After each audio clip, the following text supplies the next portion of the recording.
Hey guys, welcome back to Camera Designs. I'm Sandra, and today I'm actually filming this little intro in December during Vlogmas, but the footage you're about to see was actually recorded mid-September or a little bit before.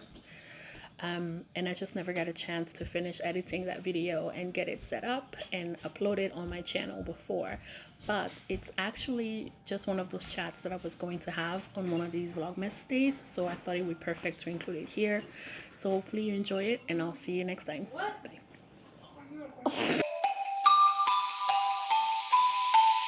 Hi everybody, welcome back to Cambodia Designs. I'm Sandra. Thanks again for joining me for a new video. So today I'm actually redoing this because I got a few more questions while I was recording the other day, and I'm just gonna do a vlog style chatty talk about art school and being an artist, or what do we call myself? A solo entrepreneur. That works. Being an artist, being an illustrator, working from home, all the little questions that I get that are kind of sprinkled here and there from, one-off Q&A that are not like enough to make a whole video about, but I'm gonna include them in here because there's like a few things that I kind of wanted to just share about that. So I'm just gonna do that. Grab my coffee, have a chat, let's go.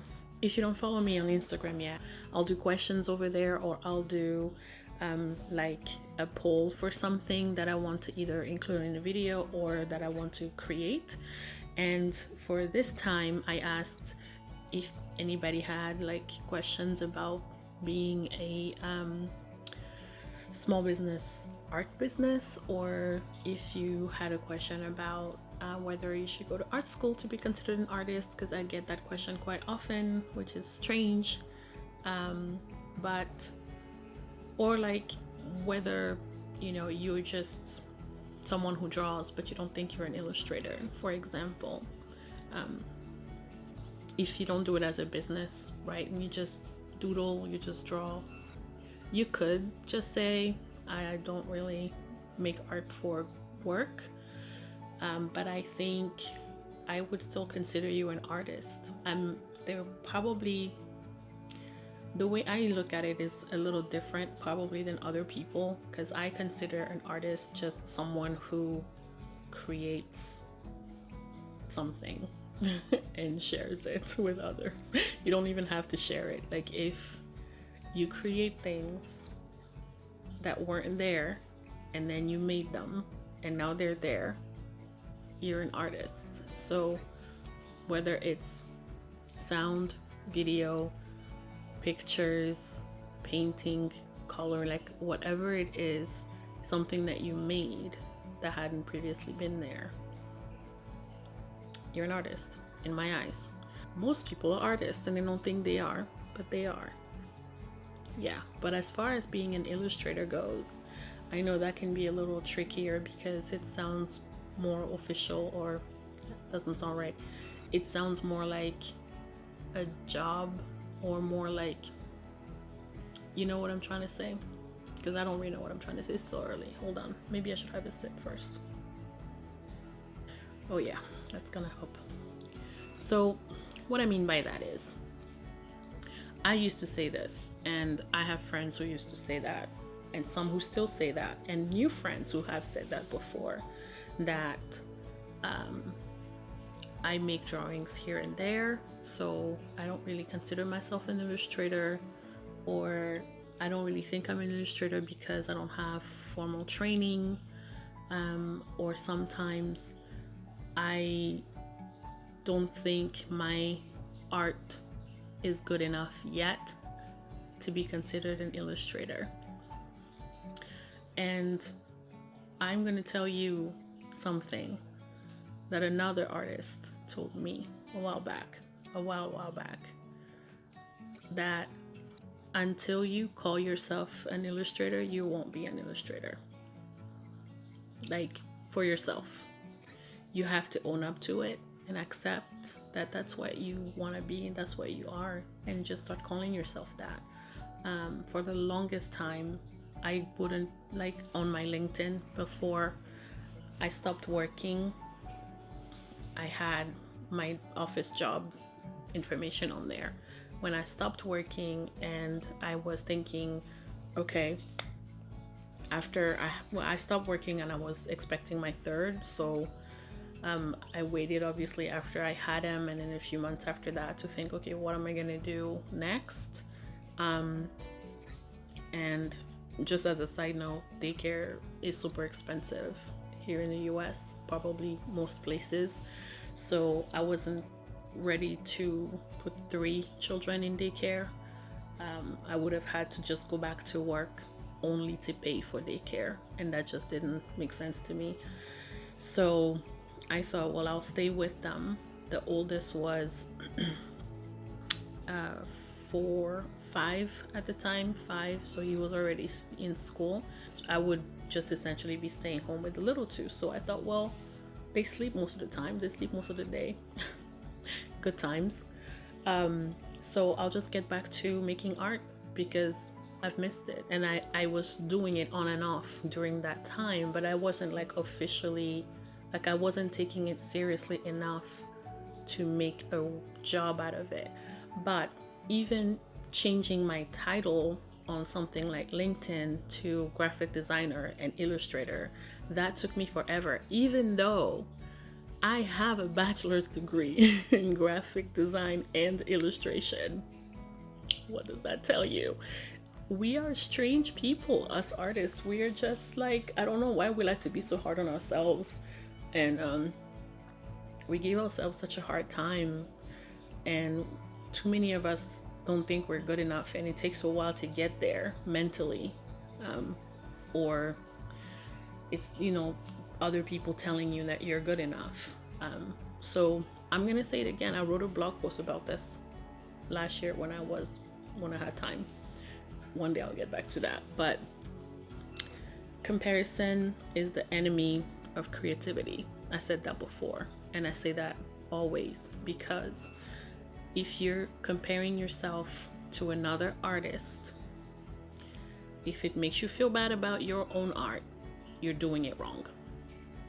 If you are getting inspiration from another artist and looking at other arts like, oh, this is amazing, it makes me think of something I can make with that color, or that reminds me of, if you're a seamstress, for example, and you see somebody's beautiful illustration and you just like that combination of color, maybe you buy pattern that goes with those, and then you create an outfit out of that, a dress, a shirt, whatever, a bag, something. Then now you're doing it the right way. So it's like you're not really comparing yourself, you're feeding off each other. When I used to do this, when I would look at, I'd consume so much art. I consume a lot of art, all kinds, not just painting, drawing, not just fine arts or illustrations, a whole lot of different types, like painting, drawings, music, acting, just I love art, so, cooking, all kinds of things, baking, right? So I would do this sometimes, and just the more I would fall into this hole, like the more I watch art, the more I watch YouTube videos of other people making amazing things, and I'm a commenter. I wasn't before, but I am now, because I realize now that it is helpful to the art. Like, it's part of supporting the artist in question, just letting them know you love what they made, or just saying, hey, this was awesome, I really enjoyed this, thanks for sharing it. That goes a long way. It doesn't feel like much, but it really truly does go a really long way. So now that I do that more, in the last few months I have been doing a lot more of that, and I just have to be careful to not fall into that hole where I spend so much time consuming and like wishing I could make something, thinking of all these ideas, but never stopping and actually sitting down to make the thing that I was inspired to make. That you can't do that.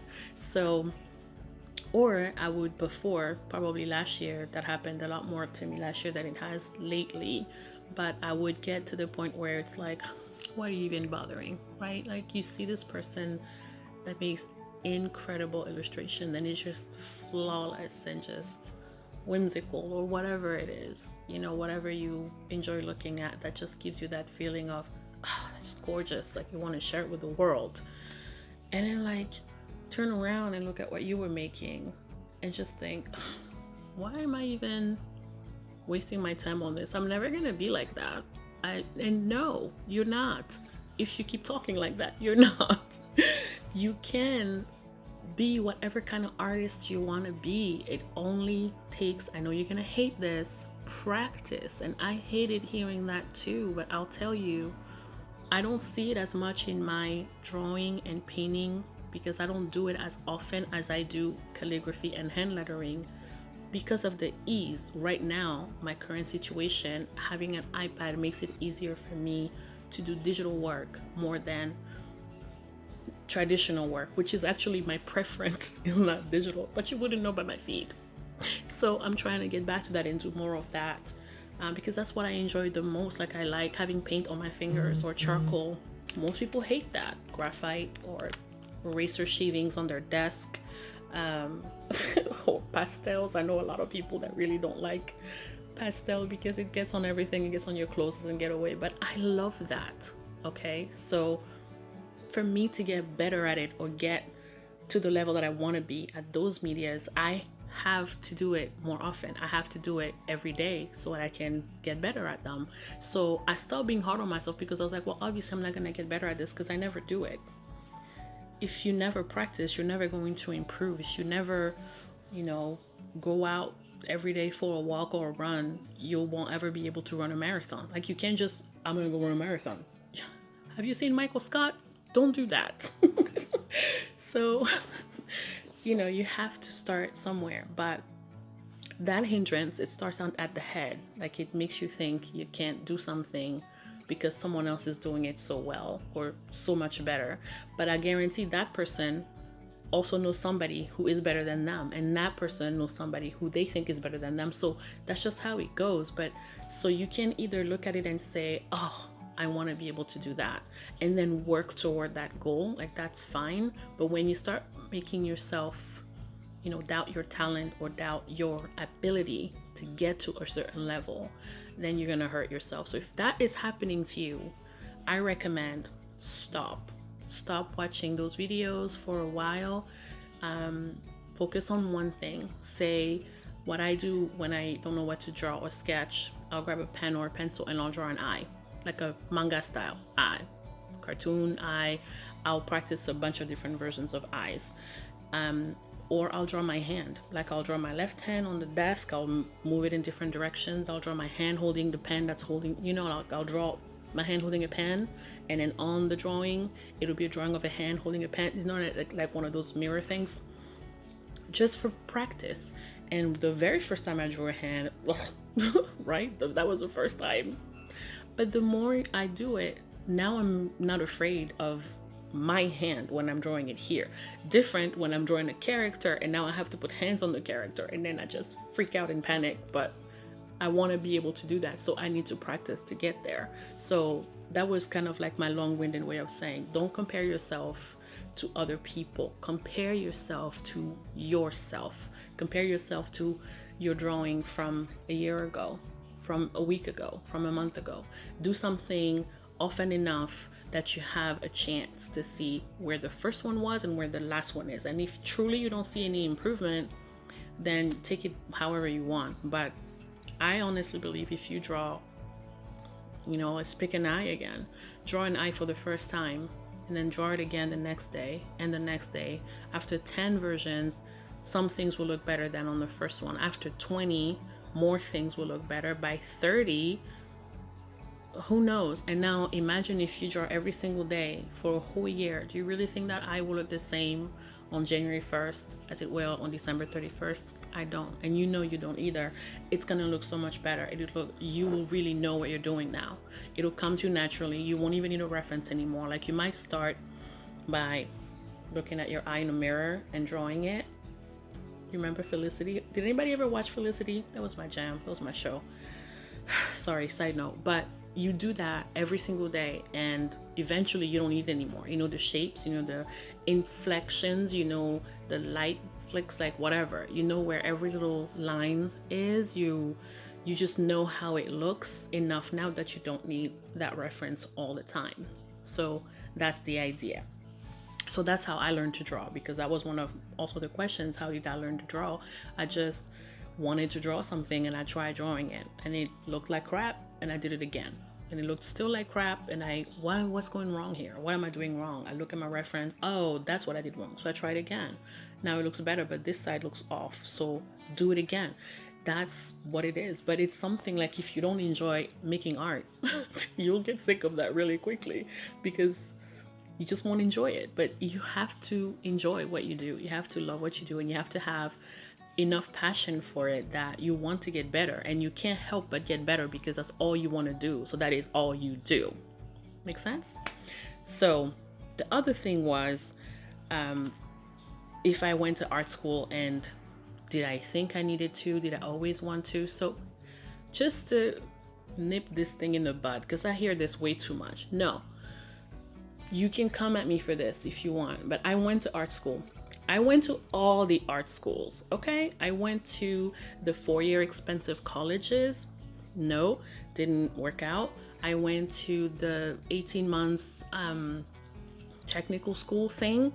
Nope. I went to 3 versions of those. No, went to community college. So in the end, I finished online.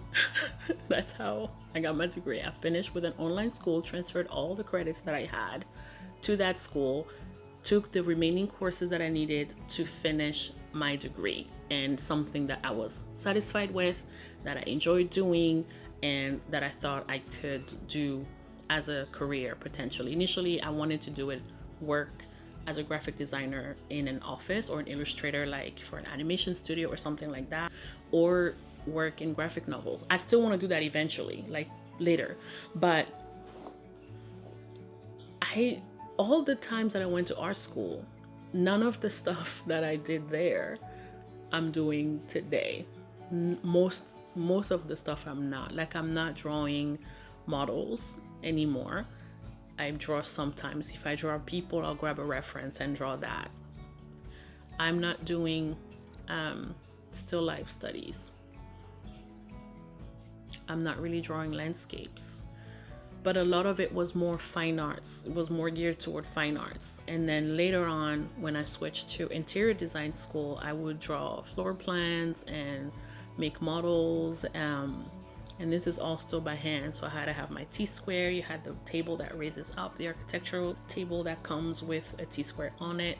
You know, you match it with your scale, you get everything. Like, I love that stuff still till this day, but I don't do this every day anymore because I didn't finish interior design. I switched to graphic design and illustration. In the end, if you want to get a job that requires you to have a degree from an art school, especially from an accredited art school, this is for the US, I don't know how it works abroad, then go to art school.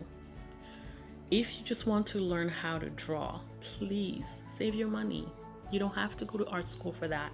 If you just want to explore what other types of art there are, like if it's something that you truly want to do, and this is why I'm going to put it like this, because the debt that you're going to incur after going to school in the US is just ridiculous, and you're going to spend 10 years of your life paying back your student loans, or if you're lucky enough to get a grant and you don't, or even luckier to have someone to pay for school for you and you won't have to. But I'm somebody who strongly dislikes waste and so if it's something that you can get from elsewhere, save money and put that money towards something more important to you, to your life, I'd rather do that. I'm not gonna say if you're in art school right now you need to drop out and leave and all that. That's not what I'm saying. I'm saying, what do you want to get out of it? Think that way first. Think about what you need, and then figure out whether you have to go to art school to get that thing that you need. When I wanted to do interior design, no one in Boston anyway that I could find would hire someone who didn't have an interior design degree. Some places you had to have a master's. Some places you have to have just a bachelor's plus the license. and you can't get the license if you didn't graduate from an accredited school. So for that reason, I went to architecture school slash design school, because that's what I wanted to do. And through life circumstances, that didn't happen for me, and I ended up doing what I'm doing today, which, I mean, I'm still paying that school off, to be honest. So it's not like now, if I'd known that I would enjoy doing this more, I wouldn't have gone through all that hassle, and I wouldn't have put myself and my brain and my heart and my mental health through any of that.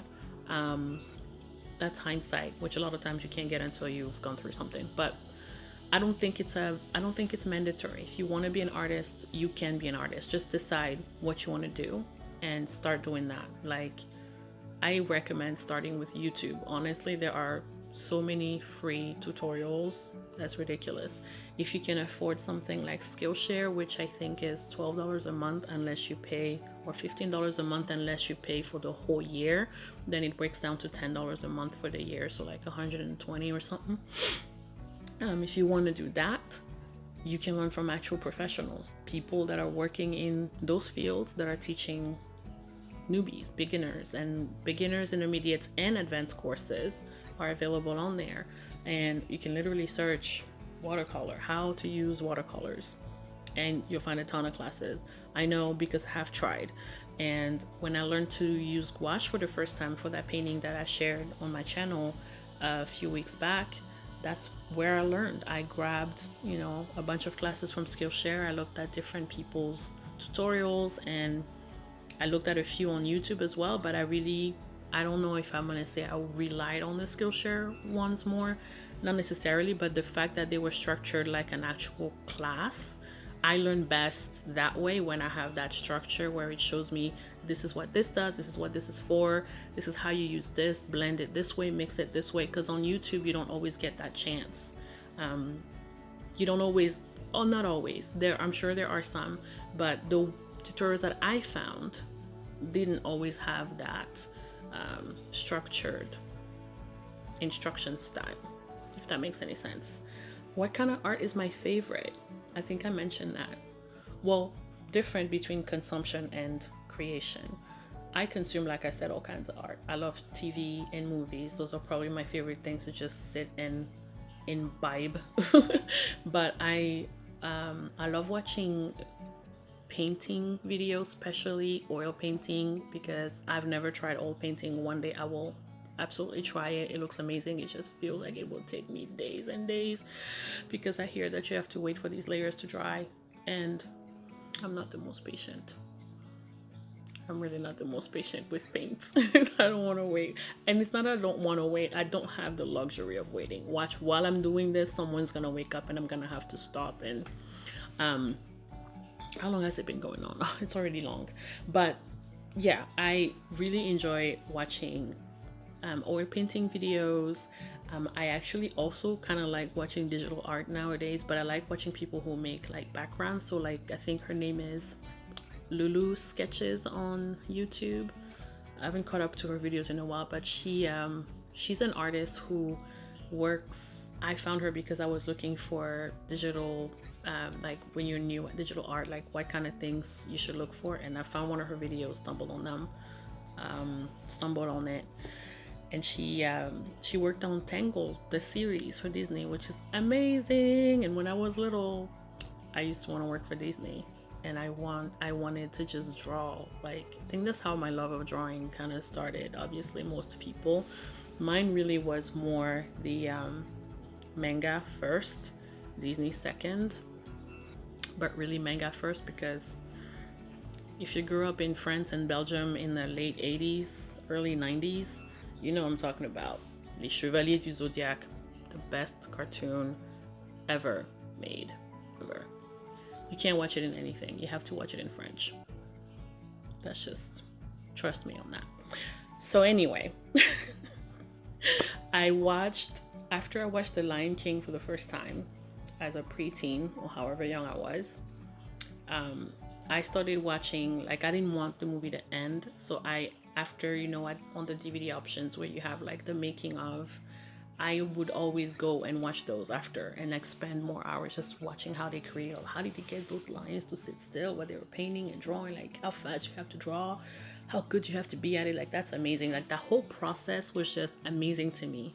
And the fact that everything was drawn by hand, like I just had so much respect for that. And I just totally got obsessed with wanting to draw for Disney. Or something. So when I found Lulu sketches on YouTube, I was like, oh my god, this is amazing. This was the life that I wanted, I remember. And so she was just talking about how she paints backgrounds for the show, and I never thought about that somebody has to paint those backgrounds. Duh. I didn't realize that they were separate. Someone paints the character, someone paints the background. So I watched one of her videos about where she was just sharing her time lapse of her painting a background, and now I'm hooked. I watch those whenever they're on. Yeah, so any art videos, I love watching those. The last thing about that was where I get inspiration, but I actually did mention that as well a little bit. So I get inspired from other artists, and again, if it gets to the point where I feel like now I'm getting stressed by this, now I feel like I'm not feeling adequate when I'm looking at too much art, I have to just remind myself, okay, it's great that you're supporting everybody else, and it's great that you're engaging and communicating, and that's important. You have to do that. I want to just make sure that I schedule that in a way that doesn't stop me from actually creating myself. So I'm still trying to find like that fine balance. So for now, like if it seems like I've disappeared to some people that I used to see all the time or talk to all the time, I really haven't. I'm just trying to make sure that I don't disappear as a creator myself. So I can only recycle my old art so much.